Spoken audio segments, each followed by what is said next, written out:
hoje eu quero falar um pouquinho sobre a importância do nosso compromisso como trabalhador, como usuário, ser humano, frente aos retrocessos que estão rolando.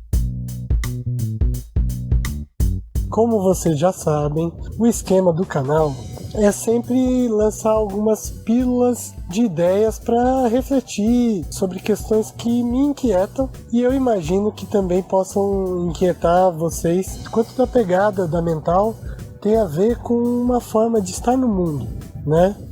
Então, não é a defesa de um serviço como o CAPS, mas a ideia do cuidado que ele representa.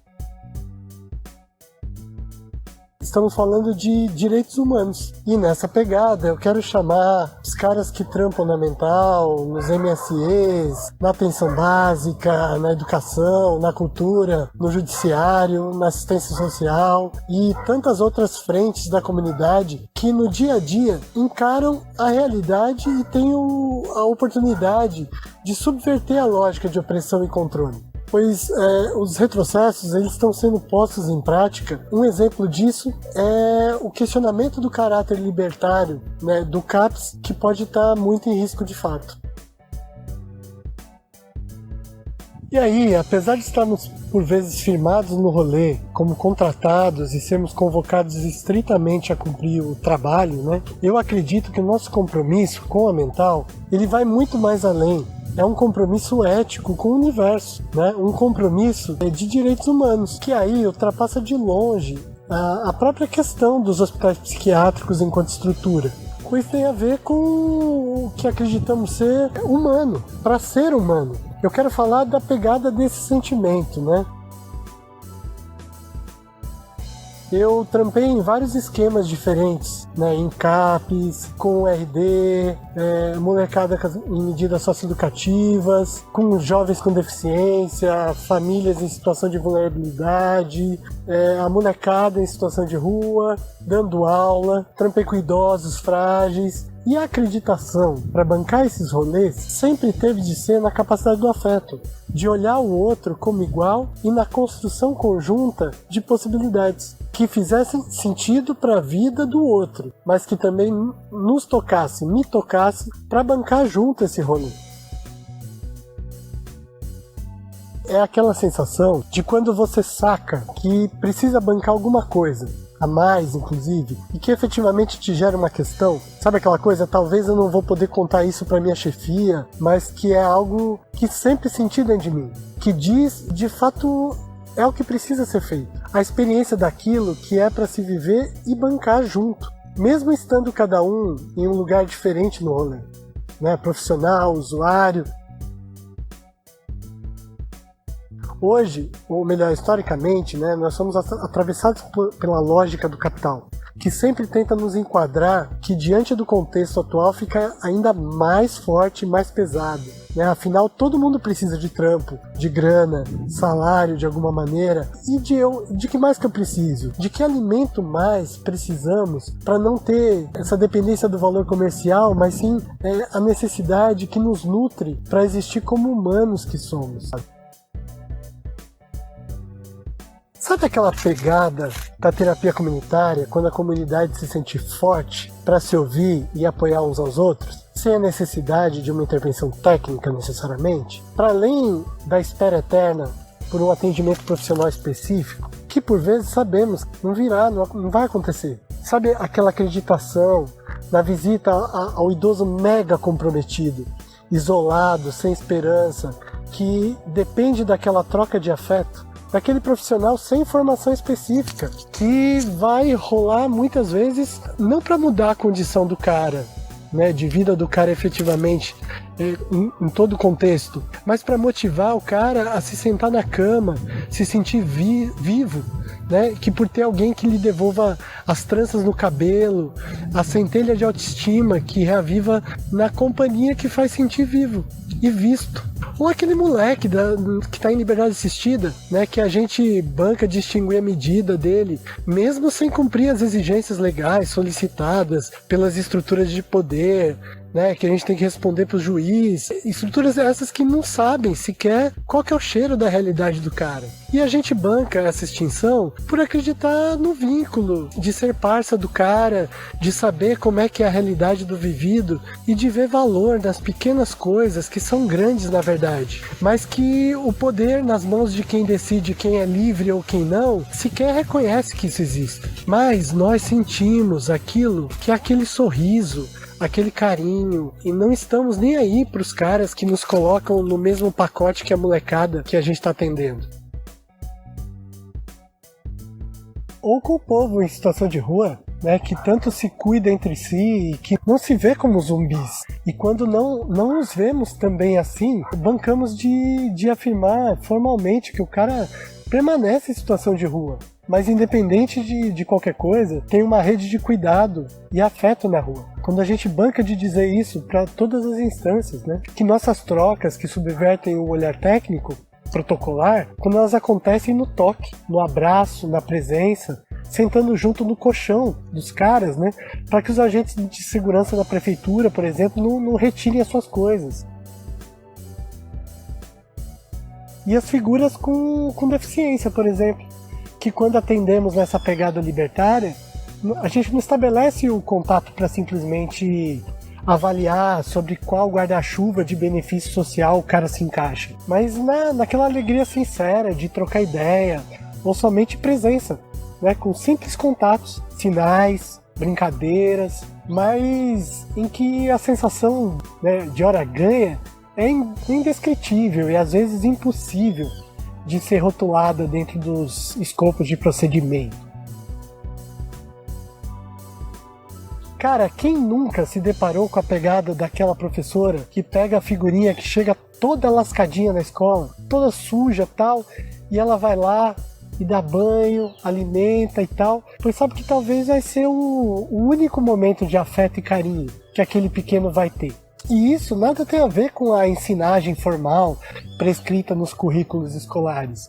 Isso é um processo de cuidado humano que a gente não aprende, a gente experiencia, né? E a gente pode ensinar pela troca.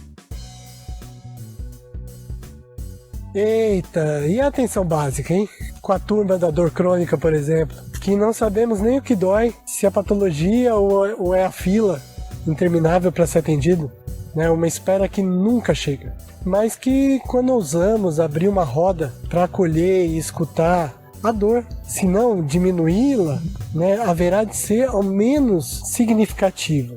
Que ela deixe de ser o objeto para ser o sujeito que ama, que tem medo, que ri, que tem desejos, que emerja para tomar ar e encontrar outros que sabem e vivem o que ela está sentindo. Que essa pessoa não está só, que ela não é indesejável no mundo.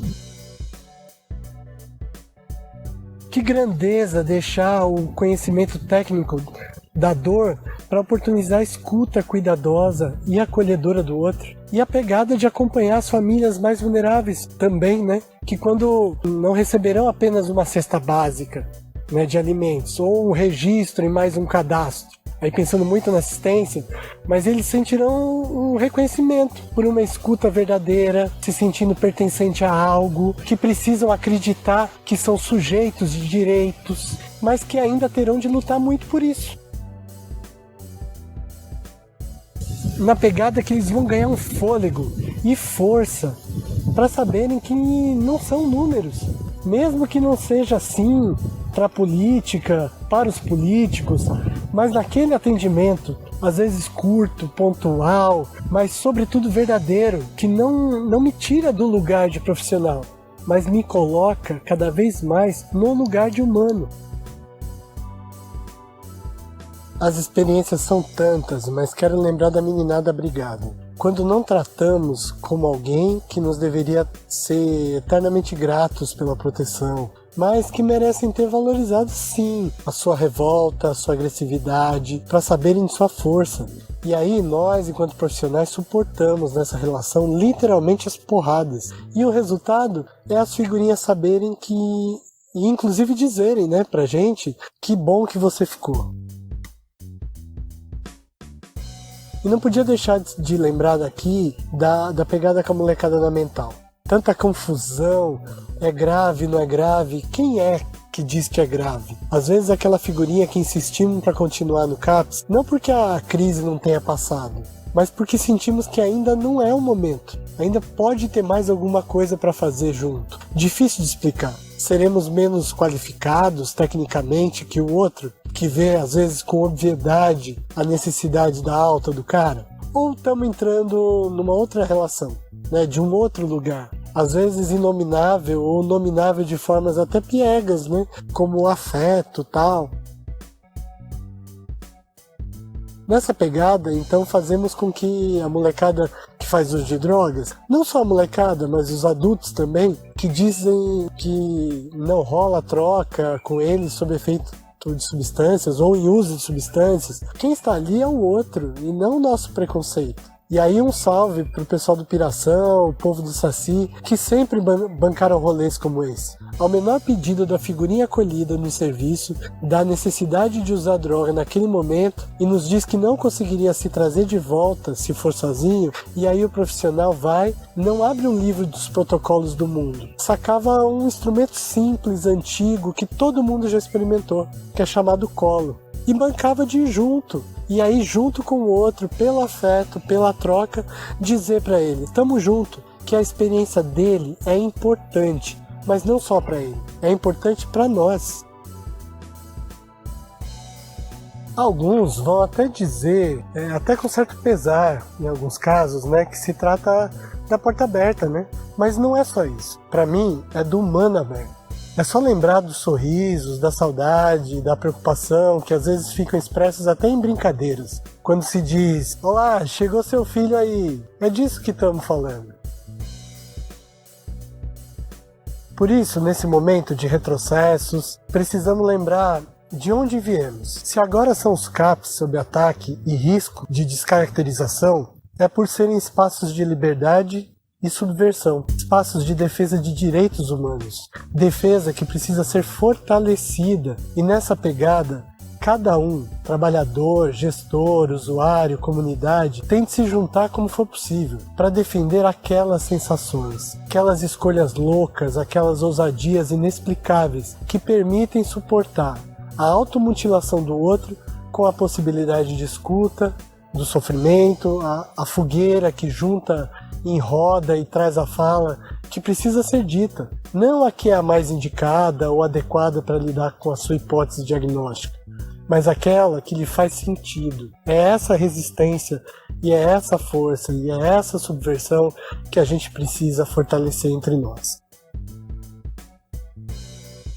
É para se juntar, que não é questão de saúde apenas, pois o cuidado libertário está em todos os lugares. Educação, assistência social, saúde, MSE, abrigos com idosos, pessoal da abordagem de rua. Garantia de direitos humanos não está na lei, está em cada um de nós e no que acreditamos, pois tudo isso é importante. Certo de que não estamos onde estamos e com quem estamos à toa. Assim, não percamos a oportunidade de também nos unirmos, dar voz a essa subversão, que por vezes compartilhamos apenas com nós mesmos. Vale lembrar que quando chamamos a nossa prática de cuidado sem controle, nunca foi para mim, para o outro, mas sempre foi para o nós no rolê. E se você acha que faz sentido essa troca de ideias, para além dos conhecimentos específicos das categorias profissionais, mas de uma energia de cuidado mútuo, também compartilhe essa ideia. A ameaça aos CAPs é um símbolo, pois tenta emplacar a ideia de que o controle deve ter mais sentido que o cuidado. Cuidado que nada tem a ver com tratamento, atendimento ou com protocolos, mas com liberdade, compartilhamento de experiências e o encontro. Bom, esse foi o meu compartilhamento de sentimentos com todos vocês hoje. E se fizer sentido, ajude a fazer girar essa ideia, essa resistência, essa manifestação. E bora na desobediência do Saci. Sejamos o Saci a que nos propusemos atender. Uma desobediência criativa, com nosso cachimbo mágico e psicodélico, que na falta de uma perna se locomove com o furacão que ele mesmo cria. Sempre muito safo, para não permitir que as forças que nos ameaçam consigam nos tirar o gorro vermelho, que nos assegura a nossa liberdade. Gratidão ao meu grande amigo e artista fantástico Carlo Biagioli, que é o responsável pela delicadeza das edições do Desordem Criativa. E se você achou que foi legal, dá a sua curtida, se inscreve no canal da Desordem Criativa e compartilha. E muita alegria sem controle para todos nós.